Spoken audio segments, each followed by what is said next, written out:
നമുക്ക് കുറച്ചു പേരെ എല്ലാ കാലവും പറ്റിക്കാം, എല്ലാവരെയും കുറച്ചു കാലവും പറ്റിക്കാം.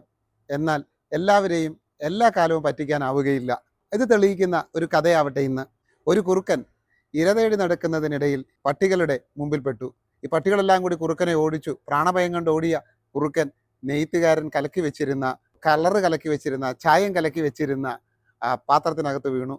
ചാടി പെരണ്ട് അതിനകത്ത് നിന്ന് പുറത്ത് കിടന്ന ഈ കുറുക്കൻ തൻ്റെ കാട്ടിലെത്തിയപ്പോൾ എല്ലാ മൃഗങ്ങളും അത്ഭുതാദരവുകളോടെ ഈ വിചിത്ര കളറുള്ള ജീവിയെ നോക്കി. കാട്ടിൽ ആദ്യമായിട്ടാണ് ഇങ്ങനെ ഒരു ജീവി വരുന്നത്. ആദ്യമായിട്ടാണ് ഇത്തരത്തിൽ കളറുള്ള ഒരു ജീവിയെ കാണുന്നത്. അപ്പോൾ ആദ്യം മൃഗങ്ങളുടെ പ്രതികരണം കണ്ടപ്പോൾ കുറുക്കന് മനസ്സിലായി തൻ്റെ കളറ് മാറിയപ്പോൾ താൻ ഏതോ വിചിത്ര ജീവിയാണെന്ന് ഈ കാട്ടിലെ മൃഗങ്ങളെല്ലാം തെറ്റിദ്ധരിച്ചിരിക്കുന്നു. ഉടൻ കുറുക്കൻ തൻ്റെ സൂത്രം പുറത്തെടുത്തു. കുറുക്കൻ എല്ലാവരെയും വിളിച്ചുകൂട്ടി പറഞ്ഞു, ദൈവം എന്നെ ഇങ്ങോട്ടേക്ക് അയച്ചിരിക്കുന്നതാണ് ഈ കാടിൻ്റെ രാജാവാകാൻ. ഈ വിചിത്ര കളറുള്ള ജീവിയെ കണ്ട എല്ലാ മൃഗങ്ങളും അത് സമ്മതിച്ചു.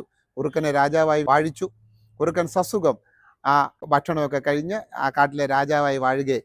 ഒരു ദിവസം ഭക്ഷണമെല്ലാം കഴിഞ്ഞ് വയറ് നിറച്ച് ഭക്ഷണം കഴിച്ചപ്പോഴാണ് അങ്ങ് അകലെ നിന്ന് കുറുക്കന്മാർ ഓരിയിടുന്ന ശബ്ദം കേട്ടത്.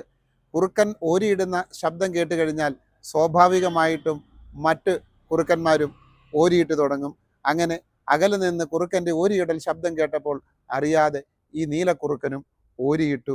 അപ്പോഴാണ് കാട്ടിലെ മറ്റു മൃഗങ്ങൾക്ക് മനസ്സിലായത് തങ്ങൾ രാജാവായി അഭിഷേകം ചെയ്തിരിക്കുന്ന ഈ നീല ജീവി ഒരു ദൈവം അയച്ച അത്ഭുത ജീവിയൊന്നുമല്ല, ഇത് പെയിൻ്റ് അടിച്ച കുറുക്കനാണെന്ന്.